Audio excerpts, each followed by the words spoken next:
국민라디오 팟캐스트 응원하는 가장 쉬운 방법 아시나요? 다운로드하기, 별점 주기, 댓글 달기, 구독하기. 국민라디오 팟캐스트 널리 알리는 가장 쉬운 방법 다운로드하기, 별점 주기, 댓글 달기, 구독하기. 기억하세요. 다운로드하기, 별점 주기, 댓글 달기, 구독하기. 함께 만드는 언론 미디어 동서와 여기는 국민TV 함께 만드는 언론 미디어 동서와 여기는 국민TV.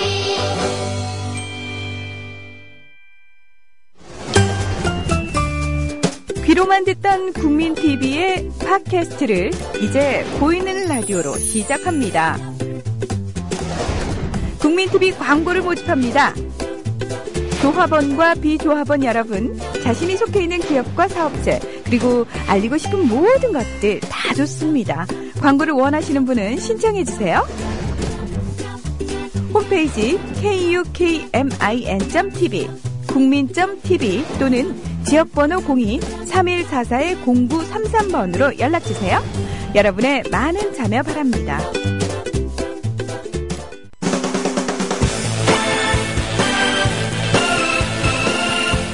예비군, 민방위 훈련장 같은 안보 특강은 가라. 여기 진짜 안보 특강이 있다. 김종대, 정욱식의 진짜 안보. 네, 청취자 여러분들 안녕하십니까? 그리고 시청자 여러분들 안녕하십니까? 김종대, 정욱식의 진짜 안보 보이는 라디오 11회 순서 시작하도록 하겠습니다. 저는 진행을 맡고 있는 평화네트워크의 정욱식이고요.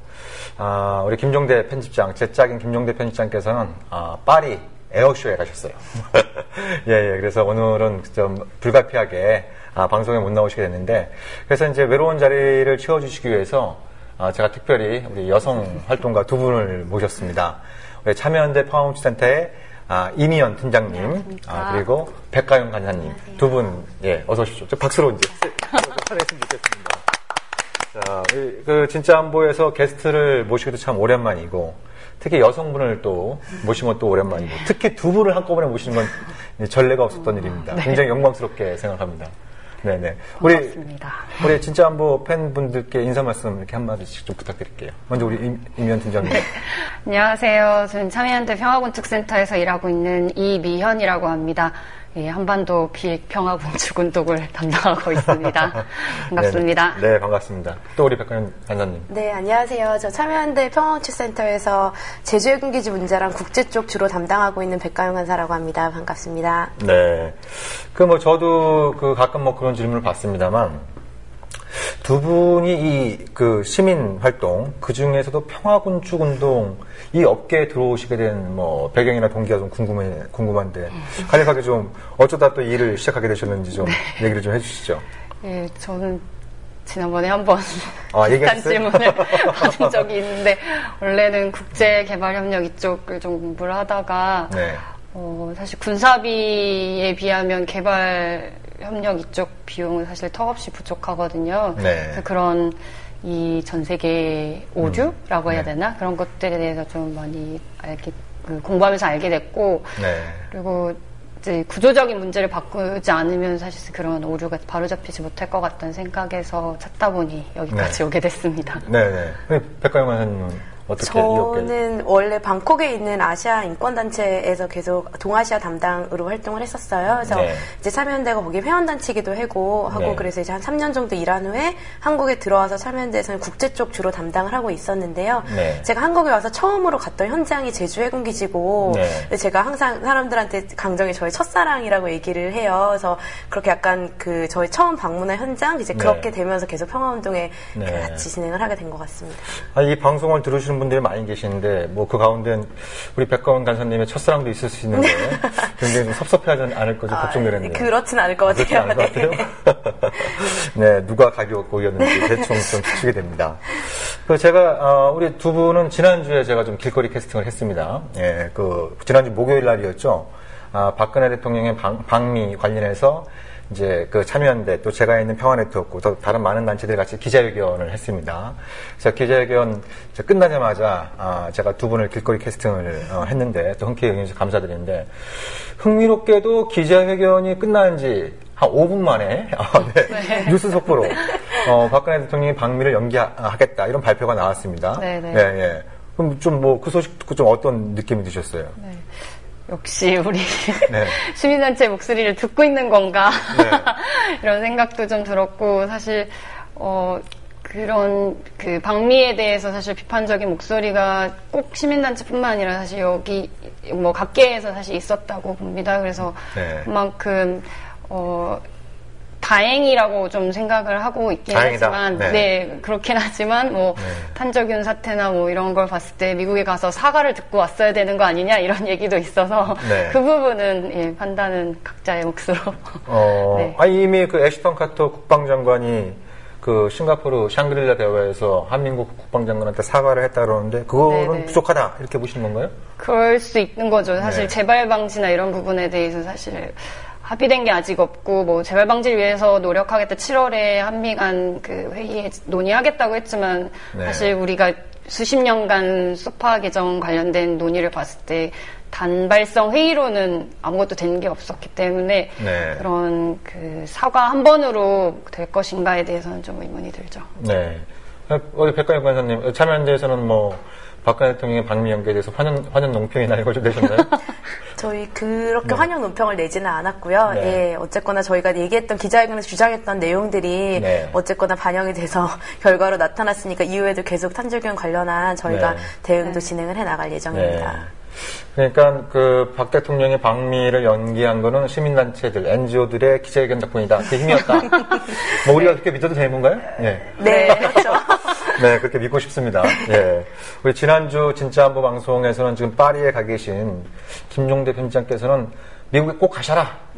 뭐 가신 김에 가급적 돌아오지 마셔라. 뭐 이렇게 또 얘기도 하고 그러셨는데 항상 우리 김종대 편집장이 얘기해 주시는 것과 또 반대로 행동을 하신 것 같아서 이번에도 또 김종대 편집장의 파워를 또 확인할 수 있는 그런 어떤 계기였던 것 같습니다. 뭐 두 분도 걱정이 많으실 것 같아요. 뭐 어찌됐든 박근혜 대통령이 방미를 연기한 가장 중요한 이유가 메르스 사태. 이게 이제 진정될 것 같다 뭐 그렇지 않을 것 같다는 얘기 계속 나오고 있었습니다만 정부 쪽에서는 곧 진정된다 이런 얘기들을 몇 번 했는데 뭐 계속 좀 악화되는 것 같아요. 예, 그래서 좀 뭐 이런 메르스 사태 이런 거 보면서 좀 어떤 느낌이 드셨어요? 뭐 기본적으로는 어쨌거나 국민들이 그런 사태가 일어났을 때 충분히 정부를 신뢰한다면 충분히 거기에 대한 대응이라거나 마음의 안정 같은 걸 좀 찾고 그 지침을 제대로 따를 수가 있었던 것 같은데 네. 기본적인 신뢰가 좀 부족했기 때문에 여러 가지 뭐 이런 이야기들도 나돌고 정확한 정보를 얻지 못해서 굉장히 많이 혼란스러워하는 부분이 있었던 것 같아요. 그래서 네. 아무래도 그 부분이 좀 해소가 돼야지 정부랑 국민사회에도 좀 실질적으로 그런 메르스 사태를 같이 힘을 합쳐서 진정시킬 수 있는 국면을 맞이할 수 있지 않을까 싶습니다. 네네. 뭐 메르스 사태 때문에 참여연대 활동이 위축되거나 이런 건 전혀 없는 거죠. 그거는 네. 전혀 집회가 축소된다거나 그런 네. 예, 일들은 좀 있기는 한데 네. 예, 그렇더라도 저희 참여연대 건물이 뭐 폐쇄되거나 이런 건 아니기 때문에 네. 뭐 참여연대가 NGO계의 뭐 거의 뭐 재벌급이기 때문에 혹시라도 그런 큰 회사에서 뭐 뭔가 좀 변화가 있나 싶어서 제가 한번 여쭤봤고요. 제가 오늘 그 두 분을 좀 모시고 싶었던 이유는 뭐 최근에 이제 한국 사회 특히 뭐 통일외교안보 관련해서 굉장히 여러 가지 이슈들이 많이 있지만 워낙 거대한 이슈들이 많다 보니까 우리가 한 번쯤 관심을 갖고 같이 좀 참여해야 될 만한 이런 어떤 이슈들을 우리가 간과하는 경우도 좀 있는 것 같아요. 그래서 이제 뭐 어느덧 그 이제 강정마을의 투쟁이 이제 3,000일째가 되고 있고 메르스의 이 충격이 좀 그 감춰져 있습니다만 또 하나의 이제 그 세균이 또 우리 일상을 또 위협하고 있는 부분이 있지 않습니까? 탄저균. 네. 이거 관련해서 또 이제 그 참여연대를 비롯한 시민단체에서 국민소송단 모집도 뭐 하고 있다는 소식도 듣게 됐고 그 두 분이 또 얼마 전에는 뉴욕에도 다녀오셨어요. 예. 네. 그래서 강정마을 이슈부터 뉴욕에는 또 왜 가셨는지 국내 이슈들도 굉장히 많은데 네. 뭐 열몇 시간 동안 비행기 타고 이제 뉴욕을 갔다 오신 이유도 좀 듣고 싶고 그래서 이제 두루두루 말씀을 듣고자 두 분을 모셨는데요. 그 먼저 지금 뭐 이제 강정마을 관련해서 우리 백가영 간사께서 계속 이제 관심을 갖고 또 현장에서 활동하시고 이제 뭐 국내 연대, 국제 연대도 굉장히 활발하게 해오셨는데 지금 강정마을 상황이 좀 어떤지 뭐 그 내용부터 좀 소개를 해주시면 좋을 것 같아요. 네, 강정마을 해군기지 운동이 거의 2007년에 시작했으니까 올해로 벌써 9년째예요. 그래서 이제 여러 가지 문제점들에 관련해서는 이제 이 방송 보시는 분들도 굉장히 잘 알고 계실 것 같아요. 그래서 사실 올해 말에 완공을 앞두고 있고, 올해 말? 네, 그래서 많은 사람들이 이제 해군기지 싸움 끝난 거 아니냐, 이제 지어졌는데 어떡하라는 말이냐, 이제 이런 말씀도 많이 하시는데, 사실 주민들과 활동가들 입장에서 이제 싸움이 스테이지 2로 넘어갔다라고 얘기를 하거든요. 완공됐다고 해서 우리가 포기할 게 아니라 지속적으로 제기해왔던 환경적 문제점이라거나 안보적 문제점이라거나 절차적 문제점이라거나 그리고 이제 수많은 주민과 활동가들이 겪고 있는 그런 인권 침해 같은 부분도 계속적으로 이제 발생을 하고 있고 이후에는 더 많은 문제점들이 일어날 것으로 예상이 되기 때문에 좀 다른 대비책을 세워서 계속적으로 싸워나가야 되지 않을까 생각을 하고 있어요. 그래서 마을에 와보신 분들은 아시겠지만 강정 마을의 약간 상징적인 공간이라고 할 수 있는 삼거리 식당, 그러니까 주민들이나 활동가들이 다 가서 무료로 식사를 할 수 있는 삼거리 식당이 올해 이제 군 관사 진입도로가 건설이 되면서 철거될 예정이라는 이야기가 들려오고 있고 그랬을 때는 사실 구럼비가 저희한테 굉장히 상징적인 공간이었던 것처럼 이제 상거리 식당이 철거됐을 때는 또 굉장히 많은 사람들이 그 관련해서 이제 반대의 목소리를 높이게 되지 않을까 싶습니다. 그래서 사실 뭐 여러 가지 문제점들이 꾸준히 지적됐고 원희룡 도지사 같은 경우도 뭐 진상조사를 하겠다, 협치를 하겠다라고 얘기하고 있지만 실질적으로 주민들의 이야기를 듣고 어떤 문제를 해결하기 위한 그런 노력은 사실 보이지 않는 게 저희 입장, 않는다는 게 저희 이제 비판적으로 저희가 바라보는 입장이고, 동시에 올 초에 가장 문제가 됐던 마을 내 군관사를 건설하는 문제도 사실 마을 내부에 군관사가 건설되면 사실 그거는 생활터전 자체에 군인들이 들어온다는 얘기고, 마침 이제 그 초등학교 바로 앞에 지어지잖아요. 그러면, 그렇죠. 그래서 그럼 이제 아이들이 이렇게 등하교를 할 때마다 군복을 입은 군인들을 보고 이제 등하교를 해야 된다는 얘기인데 사실 그랬을 때 어쩔 수 없이 계속 그런 군사 문화에 젖어들 수밖에 없는 상황 이런 것들에 대한 우려를 충분히 표명하고 있음에도 불구하고 뭐 제주도 쪽에서는 아우 해군이 하니까 저희도 노력해봤는데 어쩔 수가 없다. 해군은 이미 이렇게 됐으니까 또 어쩔 수 없다. 약간 이런 식으로 이야기를 하고 있어서 실질적인 주민들의 목소리는 제대로 반영되지 않고 있지 않나라는 생각이 듭니다. 제가 지난주 주말에 그 제주에서 뭐 회의가 있어서 갔다가 저녁에 이제 강정마을에서 활동하는 분들이랑 이제 그 술 한잔 하면서 그쪽 상황도 들었습니다만 거기 뭐 잘하는 그 형님 한 분이 이제 약주 한잔 드시고 이 마을 곳곳에 이제 그 구럼비 앞바다 또 구럼비에 해군 기지가 들어서는 것뿐만 아니라 마을 곳곳에 이제 그 군관사가 들어오는 거 이런 것들에 대해서 울분을 못 참고 이제 오토바이를 타고 가다가 이제 좀 항의를 하다가 연행됐다 이런 얘기 듣고 막 이런 부분들이 항상 좀 일상화되고 있고 지금 말씀하신 것처럼 어떻게 보면 이제 해군 기지 문제 때문에 그 주민들 사이의 갈등이 굉장히 오랫동안 크지 않았습니까? 뭐 그런 문제는 여전히 해결되지 않은 상태에 있는데 거기에 군관사가 들어오고 군인들이 들어오게 되면 또 이제 그 거기 있는 민간인들과 군인들 사이에 또 갈등이 일어날 수 있는 어떻게 보면 이게 그들 모두 우리 사회의 거대한 폭력의 이 구조적 폭력의 희생자들이 아닌가 그런 생각도 좀 드는 부분들이 있는 것 같아요. 맞아요. 그래서 지금 그 뭐 제주 해군기지 반대를 위한 전국 대책회의나 도회의나 또 이제 강정 마을에 그래서 이제 또 올 여름에도 이제 관련해서 여러 가지 평화 행사를 준비 중에 있는 거죠. 뭐 그 내용을 좀 소개해 주시죠. 저희가 매년 이제 아시는 분들은 잘 아시겠지만 강정 생명평화 대행진이라고 해서 제주도 일대를 행진 한 일주일 정도 같이 하면서 제주도 내에 여론도 환기시키고 저희 싸움이 끝나지 않았다라는 메시지도 함께 전달하는 행진을 매년 진행을 해요. 그래서 참가해 보신 분들 말씀에 따르면 당연히 힘들죠. 하루에 20km씩 걷고 오름도 올라가고 바닷가도 가고 무더위에 이제 아스팔트도 걷기 위해서 굉장히 힘들지만 어쨌거나 굉장히 의미 있는 시간이었다는 말씀을 많이 하세요. 그래서 이제 가족 단위로 같이 오시는 분들도 많이 계시고 그래서 올해는 저희가 뭐 7월 27일부터 8월 1일까지 그 일주일간 진행을 하고요. 예전처럼 동진이랑 서진으로 나뉘어서 코스가 두 코스로 나뉘어서 진행을 하게 됩니다. 그래서 이제 동진은 사람들이 굉장히 뭐 이제 성산일춘 목적도 지나가고 하니까 풍경도 아름답고 영화 같지만 하루에 20km씩 걸어야 된다는 그런 좀 있고 서진은 해변도 아름답고 하고 약간 좀 평탄하긴 하지만 그래도 상대적으로는 조금 이제 걷는 거리가 좀 짧다라고 얘기를 해요. 그래서 올해도 이제 그 저희 참여연대 평화고치센터 웹사이트 들어와 보시면 참가 신청 링크가 있어서 거기서 자세한 내용을 보고 그 신청을 하시면 될 것 같고요.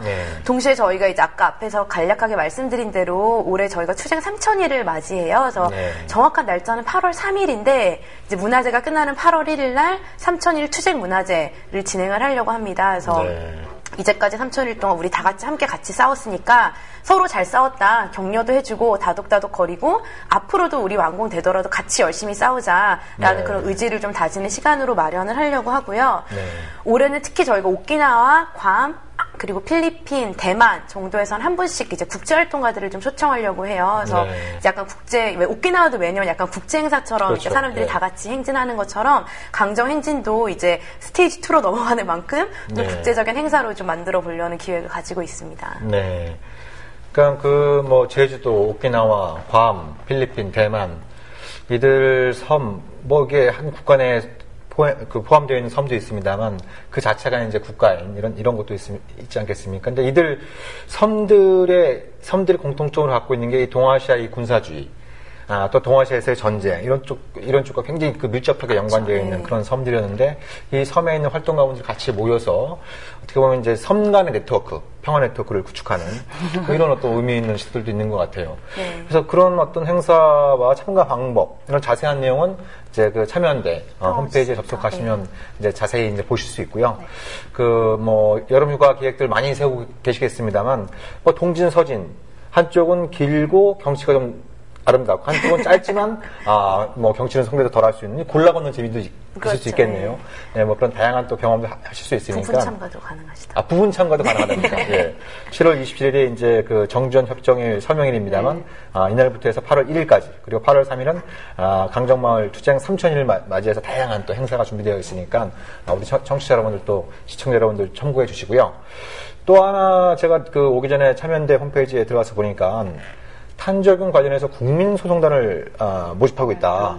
이런 내용도 있던데 그건 또 어떤 내용인가요? 네, 아시겠지만 5월 말에 이제 5월 27일이었죠. 그 주한미군에서 사실상 그 전에 미국 본토에서 뭐 폭스뉴스부터 해서 민간 그 방송을 통해서 그 더구웨이 연구소라고 하는 유타주의 연구소에서 탄저균 샘플이 그것도 살아있는 활성화된 샘플이 미국 내 9개 주 그리고 한국의 오산기지 사실상 평택기지인데 이제 그 이름이 부르기 쉬워서 오산기지라고 보통 얘기하는 그 오산기지에 그 배송이 됐다는 사실이 알려졌고 이와 관련해서는 지금 이미 많이 들으셔서 아시겠지만 국내법적으로도 문제가 이제 문제가 제기가 되고 있고 국제법적으로도 생물무기 금지 협약이라는 것에 저촉될 그 의혹이 있다. 이래서 지금 특히 국내법 위반에 관련해서는 미군 책임자들에게 책임을 묻는 그런 고발을 국민의 이름으로 하자라는 취지로 국민고발단을 지금 모집하고 있습니다. 네, 그럼 누굴 고발하게 되는 거죠? 주한미군 그 사령관과 공군기지 거기 사령관의 이름을 제가 까먹었는데. 그러니까 그 커티스 스케퍼러티. 네, 스케퍼러티랑 주한미군 사령관하고 7공군 사령관. 네. 예, 그 두 사람. 네.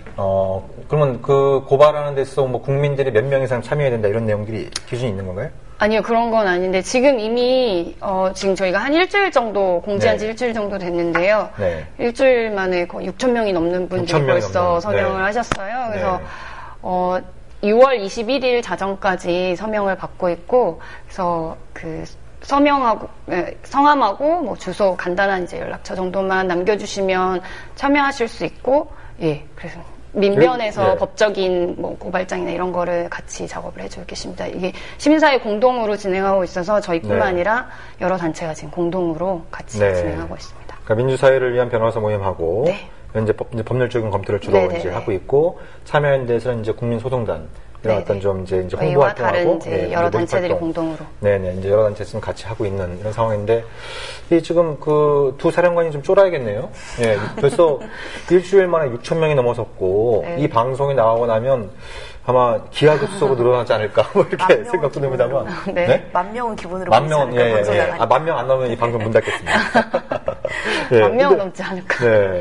그러니까 뭐 이제 이게 국제법을 위반할 소지가 있다라고 하는 것은 이제 지난주 그 진짜 안보에서 간략하게 좀 다뤘습니다만 국내법과 관련해서는 좀 어떤 국내법 조항과 좀 이 탄저균 반입이 문제가 되는지 그것도 좀 소개를 해주시면 좋을 것 같은데요.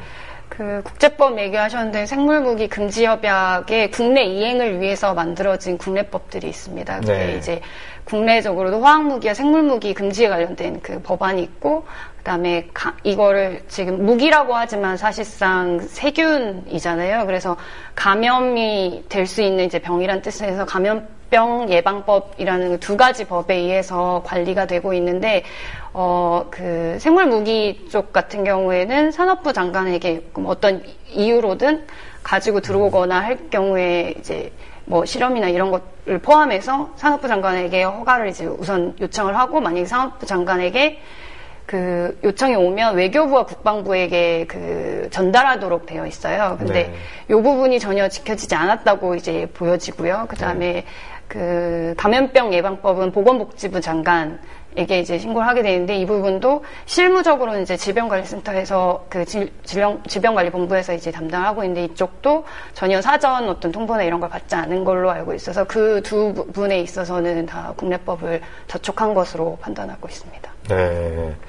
그 뭐 관련된 저기 법적인 검토야 민변의 변호사들이 있긴 하겠습니다만, 그러니까 상식적으로 볼 때도 도저히 납득하기 힘든, 예, 뭐 한미 관계에서 비정상적인 게 한두 가지는 아니지만, 그러니까 탄저균 그러면 가장 그 오랫동안 알레르기 반응을 보였던 나라가 미국이거든요. 네, 예, 그렇죠.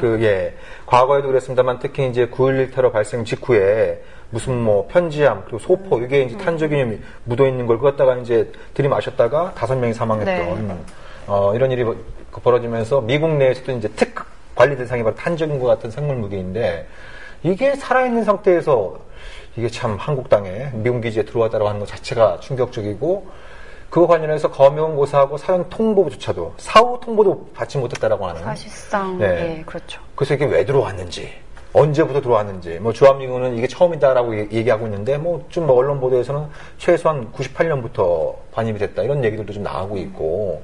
그래서 메르스 사태 관련해서도 이제 가장 뭐 얼마 전에 이제 세계보건기구 그 WHO에서도 이제 가장 강조한 게 초기에 정보 공개를 제대로 못해가지고 이 지금까지 왔다라는 얘기입니다만, 이 탄저균 관련해서도 지금 국민들이 알고 있는 내용이 거의 없는 이런 어떤 상황이에요. 그래서 이번 소송을 계기로 해서 이런 탄저균 문제를 포함한 그런 위험한 무기라든지 그 위험한 물질 이런 것들이 이제 이 한미 관계, 한미 동맹을 이유로 그냥 뭐 무차별적으로 반입되고 실험되고 이런 일들이 좀 근절될 수 있는 이런 것들이 굉장히 중요한 것 같고, 그걸 위해서는 우리 국민들의 관심과 참여가 대단히 중요하다. 이걸 어떻게 참여하면 되죠? 예, 이것도 또 저희 홈페이지에 들어오시면. 그 다음에 진짜 뭐 여기 진행팀에 뭐 저기 과자라도 한 봉지 보내주셔야 될 것 같아요. 네, 홈페이지에 들어오시면 첫 화면에 아마 이제 큰 이미지로 링크가 아마 연결이 되어 있을 텐데요. 그렇게 들어와서 이제 내용을 보시고 링크에 따라서 필요한 사항을 적어주시면 됩니다. 그러면 참여하실 수 있습니다. 네. 저희 탄저균 파문도 어디까지 가게 될지 우리가 좀 이제 지켜봐야겠습니다만, 이게 단순히 이제 한국 내의 문제, 한미 간의 문제뿐만 아니라 여기에 이제 좀 최근에 북한이 또 가세하면서 안 그래도 뭐 꼬이고 이 한반도 문제, 이 관계 문제를 푸는데 또 하나의 악재가 되지 않을까, 뭐 그런 좀 걱정도 좀 듭니다. 자, 그 두 분이 얼마 전에 그 바쁜 와중에 뉴욕에 다녀오셨어요. 네. 뉴욕엔 왜 가신 겁니까? 저희 매 5년 따가운 눈총을 받으면서 저희 그 전 세계 국가들이 모여서 핵 확산을 막겠다고 만든 조약이 있어요. 핵 확산 금지 조약이라는 조약이 있는데요. NPT. 그렇죠. NPT라고 보통 부르는 조약이죠. 이제 매 5년마다 한 번씩 유엔에서 그 당사국들이 모여서 검토 회의를 진행을 합니다. 그래서 이제 2015년에도 이제 5년에 한 번씩 열리는 회의가 열리는 시기여서 저희가 어쨌거나 이제 계속 저희가 평화단체를 주장하는 게 핵무기 없는 세계를 만들어야 된다라고 이야기하고 있는데, 관련해서 이제 북한 핵 문제도 그렇고 한반도에 끝나지 않는 전쟁 문제가 그런 전망을 되게 어렵게 만들고 있다. 그렇기 때문에 핵 갈등을 해결하기 위해서 근본적이고 포괄적이고 담대한 그런 해결책을 제시해야 된다라는 입장을 전달하기 위해서 다녀왔습니다. 네. 그러면은 이제 가서 이제 워크숍도 하고 현장에서 이제 집회도 참가하고 또 미국 의회나 정부를 상대로 해서 이제 로비 활동도 하고 그러셨을 것 같은데, 먼저 이번 NPT 회의, 뭐 우리가 뭐 깊이 있게 전문적으로 들어갈 필요는 없겠습니다만, 어찌되었든 핵과 인류의 이 공존의 문제, 공존이 가능하느냐, 이 문제는 굉장히 뭐 우리가 벌써 이제 핵의 시대가 개막된 지 70년째가 되는 그런 해가 되고 있습니다만, 이건 우리 인류가 한 배씩 풀어야 될 그런 어떤 이제 문제인 측면에서 볼 때 기본적인 내용을 우리가 좀 점검을 할 필요가 있을 것 같아요. 우리가 그 북핵 문제도 있고 또 한국 내부에서 최근에 이제 그 원자력 협정 개정 문제도 있고 또 이제 원전 문제도 있고 다양한 핵 문제가 존재합니다만 이 지구적 차원에서 핵 문제가 어떤 지금 논의 지점에 와 있는지 이런 것도 한번 점검할 필요가 있을 것 같거든요. 이번 NPT 회의에서 핵심 쟁점이 됐던 건 좀 어떤 것들이 있었습니까? 네. 우선 NPT 결과에 대해 사실 국내 뉴스가 거의 없어서 아마 이제 파악을 이제 못하신 분들도 많이 계실 거예요. 국내 언론도 NPT에 과거에는 좀 관심이 많았다가 북한이 탈퇴한 이후로 관심이 없어졌어요. 네, 올해 특히 이제 5년 전에 2010년만 해도 성공적인 개최라고 평가받을 만한 몇 가지 이제 성과들이 있었기 때문에 좀 주목을 받았던 것 같은데 올해는 최종 결과문서라고 하는 향후 앞으로 5년간 그 NPT를 어떻게 이행하고자 하는 그 구체적인 행동 계획 같은 것들을 이제 국가 간에 점검하고 그거에 대한 차후 계획을 이제 세우게 돼 있는데 그 최종 결과문서 채택에 사실상 실패했습니다. 주요 이제 쟁점이라고 할 만한 게 사실 실질적으로 최고의 쟁점은 중동 비핵지대 사실상 중동 지역의 대량 살상 무기와 핵무기의 배치와 이전, 생산 이런 것들을 다 막고자 하는 중동 비핵지대라는 것들을 이제 설립하자고 1995년 이제 NPT가 무기한 연장될 그 시점에 국제사회가 결의한 내용인데 그때 당시에 이제 약속한 바를 2010년에도 향후 5년 이내에 관련 회의를 해서 실질적으로 논의를 진척시키자 약속을 했지만 사실상 이제 5년 후 돌이켜보니까 실질적으로 그 개최가 되지 않았고 그래서 이거를 향후 5년간은 어떻게 노력할 것인가가 이제 주요 뜨거운 감자였죠. 근데 이걸 합의 사항을 이제 중동 지역 국가들, 특히 이집트를 중심으로 한 중동 지역 국가들이 2016년 3월 1일까지는 회의를 개최하는 걸로 하자라는 걸 이제 최종 문안에 넣자고 로비를 했고 그래서 이제 최종 문안에 그렇게 내용이 나왔지만 미국과 영국, 캐나다 3국이 이제 마지막 날이 NPT가 5월 22일 날 종료됐는데 5월 20일 저녁에 있었던 이제 최종 회의에서 이 의장 최종 그 문서안을 받아들일 수 없다고 성명을 내면서 사실상 이제 합의의 기초에서 받아들이게 되었기 때문에 채택이 이제 무산이 됐고 그래서 사실상 그 부분 이제 앞날을 모르는 이런 상황이 됐습니다. 그런데 얘네들은 왜 반대한 거예요? 미국, 영국 얘네들은 왜 반대한 거예요? 아시다시피 이제 2012년에 그러니까 이제 2010년에 5년 전에 합의됐던 게 이제 2012년까지 중동 비핵지대 논의를 위한 이제 회의를 하자고 약속을 했었는데 그게 왜 이제 합의가 그러니까 이루어지지 못했는지를 보면 요번에도 마찬가지 볼 수 있을 텐데요. 그게 이제 중동 지역 국가 중에 지금 핵 보유국이 이스라엘이 있지 않습니까? 그리고 지금 전 세계 그 P5라고 하는 그 안보리 상임이사국 5개국 합법적으로 NPT상 합법적으로 핵무기를 갖고 있는 5개 나라 외에 나머지 4개 중에 이스라엘이 들어있고 그리고 이스라엘은 그래서 NPT 그 당사국이 아닌데 이 이스라엘과 이 중동 비핵지대 회의에서 논의할 의제에 대해서 사실상 합의하기 어려웠고 그래서 이런 단기간 안에 회의가 개최되기 어려울 거다라는 게 현실적이지 않다라는 걸 문제 제기로 해서 사실상 그러니까 이집트를 비롯한 중동 비핵지대 창설 회의를 제안하는 국가들은 당연히 이스라엘 핵 문제도 포함돼야 된다라는 입장일 테고 미국이나 영국 이런 어떤 서방 국가들은 그건 곤란하다는 건가요? 그 국가를 포함시키지 않는다는 의미보다는 국가를 포함시켜서 하자면 2016년까지 뭔가 결과가 나오긴 어렵다라는 거죠. 회의가 개최하기 위해서. 왜냐면 의제가 아직 합의된 상황이 아니기 때문에 이스라엘도 만족스러울 만한 어떤 의제가 결론이 나야지 회의 개최가 실질적으로 진행이 될 텐데 의제를 합의하기가 쉽지 않을 거라고 이제 예상합니다. 이스라엘도 자국에 있는 핵 문제를 이제 테이블에 올려놔야 되는 상황인데 그러기 쉽지 않겠죠. 이스라엘이 핵무기를 갖고 있는 건 전 세계가 다 아는데 이스라엘만 지금 인정을 안 하고 있는 거죠. 골 때려요. 다른 나라들은 갖고 있다고 막 서로 자랑하려고 그러는데 이스라엘은 지들이 있는지 없는지 전략적 모호성이라는 이름하에 계속 이제 감추려고 하는데 이것도 역시 내부엔딩 스토리예요. 제가 보니까 비슷한 얘기가 수십 년째 계속 반복되고 있는 이런 어떤 그 감이 있다 보니까 이게 정말 핵 문제에 관련해서 별로 진전이 없게 되는 그래도 핵무기 없는 세계를 주창해서 노벨 평화상을 선불로 받은 분이 미국 대통령이니까 그분이 계실 때는 좀 진전이 있지 않을까 뭐 이런 기대도 있었던 것 같은데 맞아요. 네, 참 아무튼 뭐 믿는 높게 발동시킨다고 최근 그 미국은 핵무기 없는 세계는 고사하고 오히려 역대 최대 규모의 지금 예산을 투입해서 핵무기 현대 프로젝트에 맞아요. 착수하고 있다 이런 얘기들까지 들리고 있는 그런 그 상황에 있는 것 같습니다. 또 어떤 우리가 주목할 만한 또 쟁점이 있었습니까?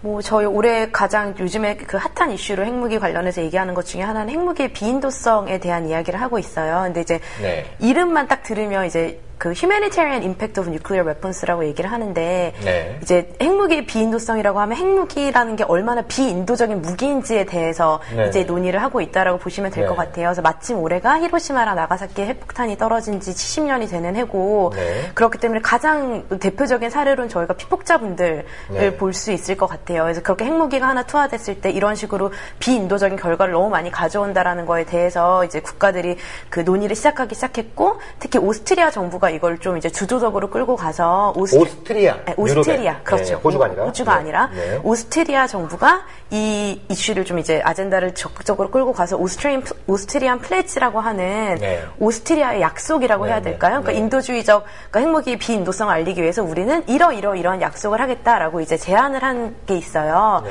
그 이제 오스트리아의 약속에 더 많은 국가들이 이제 이제 조인을 하게 되면 연명을 하게 되면서 이제 그게 Humanitarian Pledge, 그러니까 인도주의적 약속이라는 네. 이름으로 국제사회에 선보이게 됩니다. 그래서 이번 NPT 아까 이면 팀장이 말씀하신 대로 최종 문서는 채택이 되지 않았지만 가장 큰 결과 중에 하나라고 성과라고 그나마 이제 NGO들이 얘기하는 것 중에 하나가 108개 국가였나요? 네. 108개 국가가 이제 이번 NPT를 통해서 네.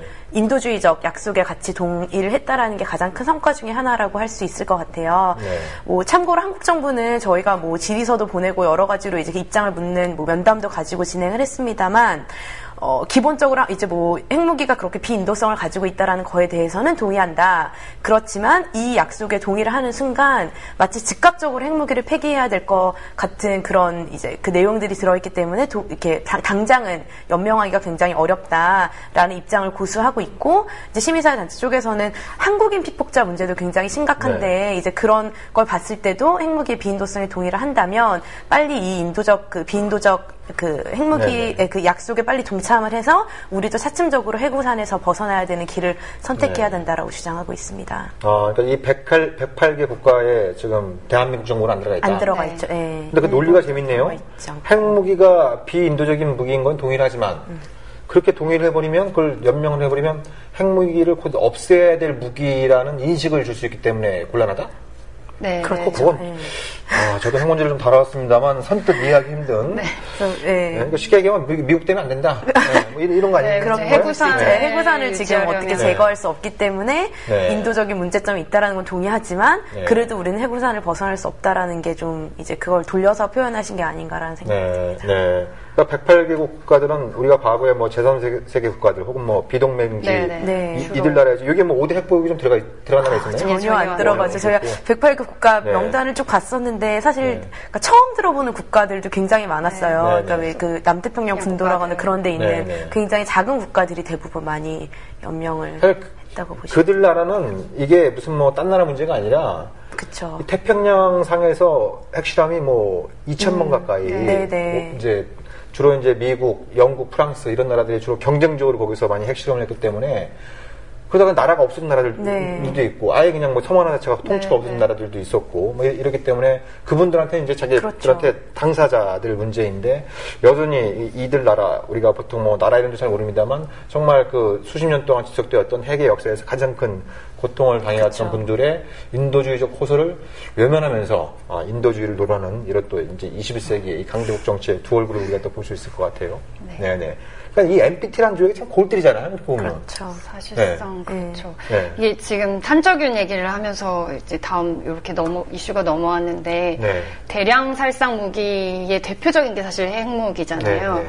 근데 화학무기나 생물무기, 그러니까 군사적 목적, 그러니까 군인들 상대로 서로 교전을 해서 군인들끼리 서로 이제 상해를 네, 입히기 위한 이런 무기가 아니고 사실상 무차별 대량 살상을 하기 위한 그 무기들이잖아요. 뭐 군인과 민간인을 구분하지 못하는. 그래서 그런 무기들, 대표적인 무기들이 이제 그 화학무기, 생물무기, 뭐 대인지뢰 이런 것들인데 이것들은 이미 국제 협약에 의해서 금지를 하고 있는데 핵무기만큼은 완전 금지는 안 하고 있고 핵 확산만을 금지하는 NPT라는 게 있어요. 그 안에 물론 핵 건축의 그 조항이 있긴 하지만 그래서 핵무기를 보유하고 있는 나라들 그리고 평화적 핵이용이라는 이름으로 핵무기 개발을 시도하려는 나라들을 사실상 그 면죄부를 주는 그런 그 조약에서 사실상 불평등 조약이라는 말도 있고 그런 부분에 모순이 많이 있죠. 그래서 사실 국제 시민사회나 뭐 과학자들 그 의사들 뭐 이런 분들이 핵무기가 이렇게 비인도적이고 써먹으면 안 될 무기이기 때문에 대량 살상 무기이기 때문에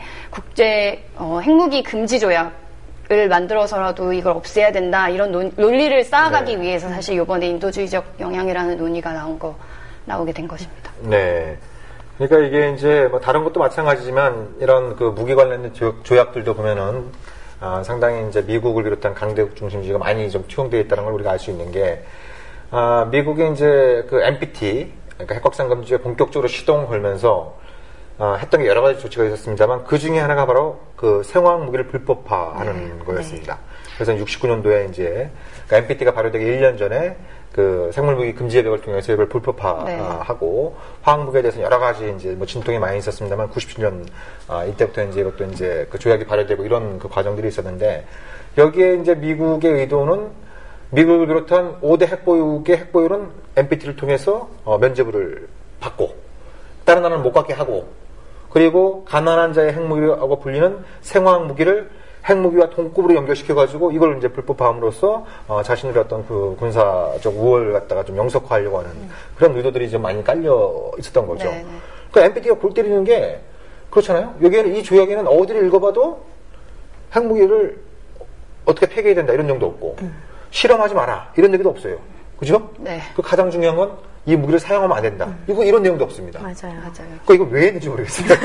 뭐 이런 골 때립니다. 그 저기 뭐야 무기 조약 있나? 좀 뭐 이런 얘기 나올 정도로 이제 오랫동안 이것이 이제 문제가 되어 왔었는데 이게 뭐 이제 자기들 그 NPT 무기한 연장할 때 하고 그걸 추진할 때 하고 연장에 성공한 이후에 화장실에 들어갈 때하고 나올 때 완전히 이제 좀 이제 이 사람들의 이제 태도가 달라졌던 것도 여기서 이제 확인할 수 있었는데요.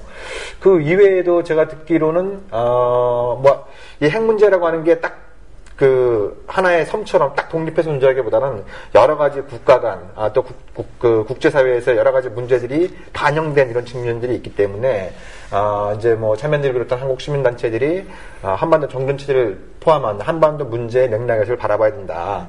뭐 이런 어떤 입장을 가지고도 좀 이제 여러 가지 로비 활동을 한 것으로 알고 있는데 뭐 그 내용도 좀 소개를 해주시죠. 그 참여연대 평화우치센터가 굉장히 오랫동안 밀었던 세 가지 슬로건이 있어요. 네. 하나가 정전을 끝내자, 그 평화체제로 나아가야 한다. End the Korean War이라고 저희가 얘기하는. 네. 그 다음에 두 번째가 동북아 비핵지대화를 만들어야 된다. 네. 한반도 비핵화가 아니라 동북아 비핵지대를 만들어야 한다. 그 다음에 마지막으로는 태평양을 평화의 바다로, 그러니까 동아시아를 평화의 바다로 만들어야 된다. 그러니까 해양안보 관련된 얘기를 저희가 세 가지를 지속적으로 이야기를 해왔었어요. 그러니까 태평양은 이름 그대로 Make the Pacific. 원래 더 파시픽이라고 하는 게 이제 피스에 해당하는 거니까 평화로운 바다로 만들어야 된다는 이 세 가지 슬로건을 저희가 주구장창 이야기를 하고 있던 슬로건이었는데 사실 저희가 이번에 갔을 때도 이 세 가지 이슈를 같이 이제 그 제안을 하려고 이제 많이 노력을 했어요. 그래서 관련해서 이제 말씀하신 것처럼 저희가 부대 행사 같은 거 같이 진행을 했는데요. 사이드 이벤트를.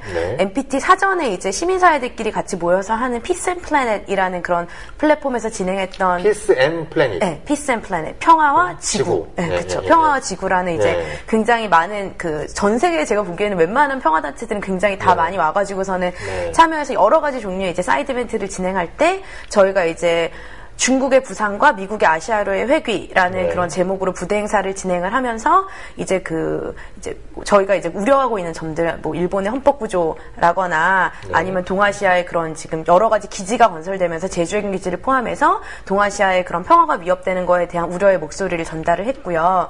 동시에 저희가 이제 그 사이드 이벤트를 NPT 당시 때도 진행했을 때는 한반도 비핵화 평화 네. 평화협정 체결, 한국 전쟁 종식, 그리고 비핵지대 설립이라는 주제로 이제 그 부대 행사를 진행을 했습니다. 그래서 네. 이때를 저희가 같은 그 제가 지금 말씀드린 그 부대 행사 제목으로 저희가 미리 사전에 그런 선언문 같은 거를 연명 요청을 했어요. 그래서 그때까지 거의 한 100개 정도의 국내외 그 단체들이랑 이제 정욱식 대표님 포함해서 400여 명 정도의 국내외 인사들이 연명을 한 이제 그런 이제 그 선언문을 같이 발표하는 자리도 가졌고요. 동시에 저희가 이번에 조금 의미 있었던 거는 아까도 간략하게 말씀드렸지만 그 한국인 피폭자분들과 함께 MBT를 방문을 했어요. 그래서 이제 한국에서는 저희 참여연대랑 평화통일을 여는 사람들, 그러니까 평통사 이렇게 두 단체에서 같이 방문을 했는데요. 특히 이제 일본인 피폭자 문제는 굉장히 많이 잘 알려져 있는 것 같아요, 상대적으로. 그리고 이제 유엔에서 이런 행사 하실 때는 뭐 2,000명씩 이렇게 유엔에 비행기 타고 오시고 할 정도로 잘 알려져 있는데, 사실 한국인 피폭자 분들은 이중 피해자라고도 볼 수가 있거든요. 이제 뭐 어릴 때 아버지가 강제징용 되시는 김에 따라갔다가 혹은 거기서 이제 태어나셔서 피폭 당하신 분들도 계시고, 또 아니면 이제 저희랑 같이 가셨던 분 중에 한 분은 이제 아드님이 이제 피폭 2세로, 원폭 2세로서 이제 고통을 굉장히 오랫동안 받다가 돌아가셨는데, 이런 이제 그 피폭의 그 유전적인 문제점 같은 경우는 공식적으로 인정이 되지 않고 있는 상황이에요. 그래서 이제 그런 문제를 좀 유엔에서 여기 일본인 피폭자만 있는 게 아니다. 여기 또 다른 피폭자의 문제도 있다라는 걸 좀 알릴 수 있는 계기로 삼을 수 있지 않았던가 싶습니다. 그러니까 그 한국인 피폭자, 뭐 당시에는 조선인 피폭자였죠. 그렇죠. 제 기억으로는 한 약 7만 명 정도가 조선인이 피폭을 됐죠. 대부분이 이제 강제징용된 분들이어서 미쓰비시를 비롯한 이제 도심의 군수 공업체 이제 공장에서 일을 하다가 피폭을 당하신 거죠. 그러니까 이분들은 이제 어떻게 보면 그 한국 현대사의 모순을 고스란히 안고 살아온 분들이죠. 강제로 징용돼서 피폭당하고, 그리고 일본은 물론이고 한국으로부터도 외면당하고, 뭐 이런 어떤 삼중구를 쭉 겪어오셨던 분들인데, 이분들의 어떤 목소리를 뉴욕 현장에서 한번 낼 수 있었다고 하는 것은 굉장히, 제가 보기엔 굉장히 큰 의미가 있는. 그러니까 우리조차도 우리가 세계 2위의 피폭 피해국이라는 걸 인식하지 못하고 사는 경우가 굉장히 많잖아요. 이분들이 피폭도 많이 당했지만 사망자도 굉장히 많았었죠. 약 4만 명 정도가 이제 거의 즉각적으로 목숨을 잃으셨고, 굉장히 또 많은 분들이 지금 생존자가 제가 알기로는 원폭 그 피해 일세 중에 3,000명 안팎 되는 것 같아요. 당시 생존자 대비 한 10%도 안 되는 이런 어떤 비율인데, 이건 일본 또 그 피폭자들에 비해서 생존율이 굉장히 낮습니다. 그거는 그만큼 피폭된 이후에도, 부상당한 이후에도 제대로 된 치료를 받지 못했다라고 하는 것을 다시 한번 보여주는 이런 부분들이어서, 이런 부분들도 좀 우리가 관심을, 그러니까 올해가 이제 그 핵이 인류 사회에 등장한 지 70년째가 되는 해인데, 이걸 일본의 역사로만 우리가 이제 바라볼 것이 아니라, 사실 또 뭐 우리 교과서들 보면은 일본이 결사항전하다가 미국한테 핵폭탄 두 발 맞고 무조건적인 항복을 선언했다, 이렇게 이제 서술되는 경우들이 많이 있습니다만, 그게 아니다라고 하는 것들도 굉장히 많이 나오고 있거든요. 그러니까 뭐 일본이 당시에 항복을 선언하게 된 결정적인 배경은 미국의 원폭 투어가 아니라 소련의 참전이었다라는 부분들도 있는 것이고, 미국의 이제 핵폭탄 투하가 불가피한 선택이 아니라 이것은 이제 소련을 겨냥한 일종의 무력 시위, 그러니까 스탈린이 이걸 봐주기를 가장 이제 원했던 이런 어떤 부분들이 있다는 것들도 다 드러나고 있기 때문에, 우리가 이제 좀 원폭 이제 한 70년을 맞이해서 핵에 대한 우리의 인식도 좀 다시 한번 좀 환기를 해봐야 되는 이런 어떤 시점이 아닌가, 그런 생각도 좀 듭니다. 네, 한국인 분들뿐만이 아니라 그때 당시 아시아 다른 지역에서도 이제 비슷한 상황을 겪고 계신 국가가 거의 한 30개 국가 정도 됐다고 들었어요. 그래서 그분들하고도 좀 같이 연대해서 활동을 진행해도 좋지 않을까라는 생각이 좀 하고 같습니다. 그러니까 지금 그 이번에 박근혜 대통령의 방미가 무산됐는데, 아직 결정은 안 된 것 같아요. 오바마 대통령이 그 피폭 70년을 맞이해서 히로시마나 나가사키를 방문할 수도 있다. 이런 얘기들이 나오고 있는데, 여기서 흥미로운 대목이 하나 있어요. 오바마는 가고 싶어 하는데 일본 쪽에서 만류하고 있다는 얘기가 들립니다. 그건 왜냐면 어찌됐든 오바마가 가면 뭐 사과를 하든 그거에 대해서 혹은 유감을 표명하든, 뭐 앞에는 무슨 얘기를 하더라도 결국 그걸 통해서 그렇게 많은 사람들이 피해를 당했다라고 하는 것에 대해서 뭐 최소한의 어떤 유감 표명이 있을 수 있는데, 그거를 지금 아베 신조 정권에서 말리고 있는 이런 상황이에요. 왜 말리는 것 같아요? 네, 글쎄요. 왜 말리는 걸까요? 네, 미일 동맹의 훼손을 가져올 수 있다고 그걸 만류하고 있다는 얘기가 이제 그 위키릭스가 폭로한 외교 전문에도 나오고 있습니다. 예, 그래서 어떻게 보면은 지금 청와대에 계신 분하고 도쿄에 계신 분이 미국 대통령을 향해서 충성 경쟁을 하고 있는 뭐 이런 좀 씁쓸한 모습도 좀 보이는 측면들이 있는데요. 그리고 그 뉴욕에만 계셨던 것이 아니고 워싱턴에도 가서 또 활동을 하셨다고 들었습니다. 아, 그 전에 저기 쌍둥이 빌딩인데 가보셨나요? 네. 그 전에 세계 무역센터. 네. 거기 지금 상황은 어떤가요? 지금 그 9.11 메모리얼 뮤지엄이라고 해서 추모 기념관이 거의 네. 완공이 됐고요. 일부 구간을 이제 마무리 작업을 하고 있긴 한데 네. 그 그라운드 제로라고 해서 그 두 건물 자리를 이렇게 약간 깊게 파서 이렇게 추모의 공간으로 두 개 네. 만들었고 밑 지하에 내려가면 기존 건물의 잔해를 일부 남겨둔 그 모양으로 해서 피해자들 뭐 신상과 그 뭐 메시지들 사실 세월호를 네. 가서 많이 생각을 하게 됐는데 그래서 네. 그런 어떻게 추모를 할 것인가 어떻게 네. 생존자들 그리고 피생자를 기억할 것인가에 대해서 사실 되게 많이 좀 공부를 하는 계기가 됐던 것 같아요. 예. 그래서 9.11 테러도 이제 14년 진짜가 좀 다가오고 있는 상황인 것 같아요. 그 속에서 14년 동안 미국이 얼마만큼 그 교훈을 또 성찰을 했는지 이게 참 요즘 보면 좀 아쉬운 부분들도 좀 많이 있는 것 같아요. 자, 그건 그렇고 워싱턴에 또 가서 좀 어떤 활동을 하셨는지 좀 소개해 저희 주시죠. 워싱턴에 갔을 때가 마침 아베 총리가 미국을 방문했을 때였어요. 그런가요? 이제 그래서 그 한인 교민분들께서 또 네. 굉장히 적극적으로 이제 아베 총리의 방미에 대해서 이제 우려의 목소리를 표명하는 집회를 하셔서 네. 저희도 뭐 같이 참석해서 발언도 하고 이제 집회도 같이 이제 다녀왔고요. 동시에 이제 아무래도 워싱턴은 미국 정치의 중심이다 보니까 갔을 네. 때 저희가 이제 미 국무부 한국 담당 그리고 북한 담당 하시는 분이랑 같이 네. 그 면담도 진행을 하고 또 동시에 미국 하원 의원 중에서 네. 외교위 그 의장도 만나고 에드로이스도 같이 만나고 그러니까 에드로이스 보좌관을 만난 거죠. 의원 이제 그 개인을 만나지 못하고 그래서 어쨌거나 지금 미국의 그 대북 정책에 대해서 한국 시민사회 단체들이 우려하는 점 이제 그리고 어떻게 우리는 이걸 그러니까 평화의 관점에서 대화로 풀어나가야 된다고 생각하는지 그리고 왜 그렇게 생각하는지에 대한 의견을 좀 전달을 하고 왔습니다. 그 좀 입장을 전달하니까 뭐 이 시쳇말로 좀 이빨 좀 들어가는 것 같습니까?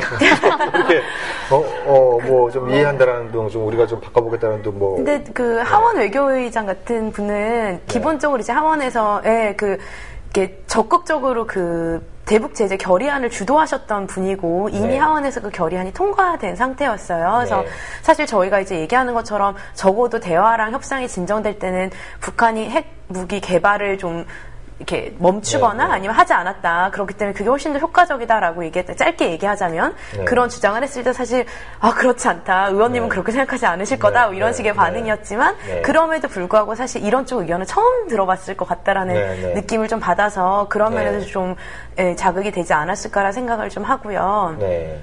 그 한국이랑 북한 담당하시는 국무부 쪽 이제 분들 같은 경우는 특히 이제 한국 쪽은 워낙 예전에 왔을 때도 한번 만나 뵙기도 했고 한국 내 국내의 그런 인권 문제 저희 뭐 LGBT 이슈라거나 표현의 자유 쪽에 더 관심이 많으셔가지고 LGBT 이제 이런 건 좀 한번 풀어주셔야 돼요. 레즈비언, 게이, 바이섹슈얼, 트랜스젠더. 그러니까 성소수자들. 성소수자 문제라거나 이제 최근에 많이 이제 퀴어 페스티벌 관련해서 또 문제가 되고 있죠. 그래서 이제 그런 문제에 조금 더 관심이 많으셔서 저희가 그런 내용으로 좀 얘기를 진행을 했는데 북한 담당하시는 분은 또 나름대로 이제 본인들 굉장히 고민이 많다. 그래서 이렇게 북한 문제가 되게 뭐 대화를 하고 싶어도 사실 의회 쪽에서 어떤 그런 움직임이 보이고 있지 않기 때문에 그 두 가지를 잘 조율해 나가는 게 좀 어려워 보이기도 한다. 그렇지만 이제 앞으로 어떻게 북한 문제를 풀어 나가야 될지에 대해서 고민이 많다. 이제 그 정도의 의견을 좀 나눠주셨습니다. 국무부에 있는 한국 담당관은 별 생각이 없어 보이고 북한 담당하는 장관은 좀 뭐 고민의 흔적이 좀 엿보이는. 담당하시는 분야가 다르니까 어쩔 수 없죠. 그 고민만 하지 말고 좀 어떻게 좀 잘 좀 풀어봐야 될 텐데. 참 뭐 그 지금 방송하고 있는 지금 오늘이 6.15 공동선언 15주년. 15주년을 맞이하는 날입니다만 참 씁쓸한 것 같아요. 그 지금 이제 평화건축 운동을 하신 지가 우리 이미연 팀장께서는 똑같아요. 4년 4년 차. 네. 예. 그 정말 재미없는 시기였네요. 별 변화도 없이. 어떻게 보면. 과거 선배들에 비하면. 뭔가 좀 이렇게 좀 다이나믹하고 이런 것들이 없이, 항상 걱정만 하다가 사는. 교착 상태만. 그냥 교착 상태가 딱 멈춰 있는 것이 아니라 계속 좀 상황이 안 좋아지는 방향으로 가는 것 같아서, 선배 활동가로서 좀 위로의 말씀을 좀 드리고 싶은데, 그러면은 이제, 지금 우리가 크게 한 3가지 정도를 짚어봤어요. 탄저균 관련해서 국민소송단 모집, 또 그 전에 이제 강정마을 이슈, 그리고 이제 뉴욕 NPT 회의 참가를 계기로 해서 핵 문제와 한반도 문제 관련해서 뉴욕과 워싱턴에서 좀 로비 활동을 한 거, 이런 것들을 좀 짚어봤는데, 앞으로 이런 어떤 문제들을 관련해서 앞으로 좀 어떤 계획들을 갖고 계신지, 그런 내용도 좀 소개해 주시죠. 이 핵 문제는 아까 말씀드렸다시피 NPT가, 그러니까 핵무기 보유국과 비핵국가 간의 이렇게 불평등, 핵무기를 궁극적으로 폐기하자는 주역이 아니기 때문에 사실 가져오는 여러 가지 문제들이 있습니다. 그러니까 국제적으로 북한 말고도 핵무기를 개발하는 곳들이 많고, 그래서 국제 평화 그룹, 평화 세력들이라고 하는 이제 그 사람들은 NPT 자체를 핵무기 금지 협약으로 바꿔야 된다. 그래야 이제 핵무기를 금지를 하게 되면 그 핵무기를 보유하고 있는 다른 지금 9개 국가들에게 이제 어떤 말을 할 수 있는 강제력을 행사할 수 있으니까요. 그래서 근데 그런 운동은 단기간에 될 부분이 아니고 장기간으로 가야 될 부분이고, 북한 핵 문제를 봐서도 사실 북한이 핵주권이라고 얘기하면서 계속 핵무기를 개발하는 거를 나서고 있고, 지금 한국 정부가 우산에 기대는 것을 오히려 이제 핑계를 삼아서 자기들도 핵무기를 개발하고 있기 때문에 사실 궁극적으로 핵무기는 폐기되어야 되는 게 맞고, 그러기 위해서는 단순히 북한과의 협상만 문제가 아니라 전 세계적으로 핵무기가 안보라고 하는 평화를 위해서는 사실상 쓸모없다라는 그런 인식을 확대시켜가고 정부들을 설득해가는 과정이 필요하다고 생각합니다. 그게 오늘 6.15 15주년인데 한반도 비핵화 문제를 해결하기 위해서라도, 그리고 국제사회의 이런 갈등들이 사실 근원이 되고 있는 것들이 핵 문제가 되게 많이 있기 때문에 그런 걸, 그리고 이제 5년마다 개최를 하지만 사실상 5년 전에 이제 3년 동안은 각국 간에 어느 정도 진척이 되고 이제 사전에 이제 회의를 하는데요. 이게 단순히 그 직전에 준비해야 될 부분이 아니고 향후 5년간 시민사회들 그리고 각국 정부들, 의지 있는 국가들이 어떻게 준비하느냐에 따라서 향후 5년, 요번에 실패를 딛고 향후 5년에는 어떤 진보적인 원대한 이런 계획을 세울 수 있는지는 이 5년에 또 달린 문제라서 그 부분을 또 참여연대도 함께 참여할 예정입니다. 그러니까 이렇게 핵무기 없는 세계, 그리고 그걸 위해서 이제 핵무기 금지 협약, 그러니까 예를 들어서 화학무기 금지 협약은 케미컬 웨펀 컨벤션, 그리고 생물무기 금지 협약은 바이올로지컬 웨펀 컨벤션 이렇게 돼 있는데, 여기는 NPT만 따로 이름이 돼 있어서, 그래서 이제 많은 그 국제 평화 활동가들이나 일부 국가들은 이 NPT도 이제 뉴클리어 웨펀 컨벤션으로 바꿔야 된다 이렇게 이제 주장을 하고 있는데, 이런 얘기들이 공허하게 들릴 수도 있어요. 그렇지만 우리가 이제 핵의 시대 70년을 맞이해서 한번 우리가 쭉 반추해볼 것들이 몇 가지가 있을 것 같아요. 첫 번째 중요한 거는 왜 히로시마와 나가사키 이후로 이 핵무기가 전쟁에서 동원되지 않았는가, 왜 사용되지 않았는가? 그들 핵보유국이 도덕적이기 때문이냐? 그런 건 아닌 것 같아요. 여기에는 분명히 반핵 평화운동가들, 또 그런 반핵 평화운동에 동참했던 많은 국가들이 노력이 있었기 때문에 일종의 핵무기를 금기시하는 이런 부분들이 있었던 것이고, 그리고 냉전시대에는 한참 많을 때는 한 7만 개가 넘는 핵무기가 있었습니다만, 지금 한 15,000개, 16,000개. 2만 개 미만. 이렇게 이제 줄어들게 된데도 이제 반핵운동, 이제 역할들이 굉장히 많이 있었던 이런 부분들이 있었던 것 같아요. 그래서 이제 우리가 어떻게 보면은 오랫동안 이 핵의 민감성, 이 핵 위협의 크기에 비해서 우리 사회에서 어떤 핵 문제에 대한 이런 그 인식이나 참여도가 좀 저조한 편입니다만, 우리가 좀 다시 한번 이 핵에 대한 그 관심을 환기할 필요가 있는 게 여러 가지 이유가 있겠죠. 그 중에 이제 가장 이제 중요한 부분은 어떻게 보면 이제야말로 한반도가 핵 대 핵의 대결 시대. 그러니까 어떤 언론이나 전문가들은 북한이 핵을 갖게 됐으니까 이제 핵을 갖고 있고 남한은 핵이 없으니까 마치 이제 핵의 불균형이 이루어진 것처럼 얘기하고 있습니다만, 엄밀히 말해서 북한이 핵무기를 갖게 된다고 하는 것은 한반도에서 미국 핵 독점 체제에서 핵대 해결 이제 국면으로 접어들게 되는 것이고 그 속에서 자칫 잘못하면 정말 이 대한민국 국민들이 우리 이 한반도에 살고 있는 주민들이 인질이 될 수 있는 이런 어떤 위험성들이 있기 때문에 우리가 이 지구적 차원에서 핵 문제가 어떻게 논의되고 있는지 이런 부분들도 좀 관심을 가져야 될 것 같아요. 네. 그러면 우리 또 두 여성 활동가께서 또 이제 선봉에서 큰 활약을 해주시고 계신데 이제 뭐 서서히 그 방송을 마쳐야 될 시간이 다가오고 있습니다만. 제가 오랜만에 좀 게스트를 좀 모셨으니까, 제가 이제 과거에는 몇 분들께 좀 그런 질문도 해봤습니다. 우리 이미연 팀장님께 진짜 안보란 무엇입니까? 이 방송을 위한 게 아니고, 네. 본인이 생각하는, 그러니까 안보 문제에 대한 고민을 많이 했을 거 아닙니까? 그래서, 진짜 안보는 이런 것이다. 그런 얘기를 해주셔야 이제 우리 진짜 안보 저나 우리 김종대 편장도 영감을 좀 받을 수 있습니다. 예.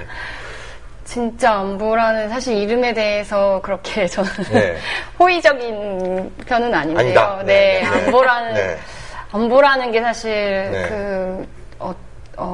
소수의 정책 결정자들만이 할 수 있는 어떤 그런 용어처럼 지금 뭐 국가 중심적인 그 용어이기 때문에 사실 시민사회 목소리가 이렇게 개입할 여지가 사실 별로 없는 용어로 사실상 국제사회에서 통용되고 있고 하기 때문에 그렇지만 이제 물어보신 맥락을 이제 얘기를 하자면 그러니까 지금 아까도 투명하고 뭐 정보 공개 이런 걸 얘기했잖아요. 그 일반 시민들 누구한테 내놔도 사실 꺼리낌 없는 그런 평화를 위한 소위 평화를 위한 전쟁이 아니라 평화를 위한 어떤 뭐 외교적인 거든 대화든 이런 류의 것들이 사실상 진짜 안보를 지키는 방식이 아닌가 그렇게 생각합니다. 네, 좋습니다. 우리 백과관 강사님 한 문장으로 정리해 주시죠.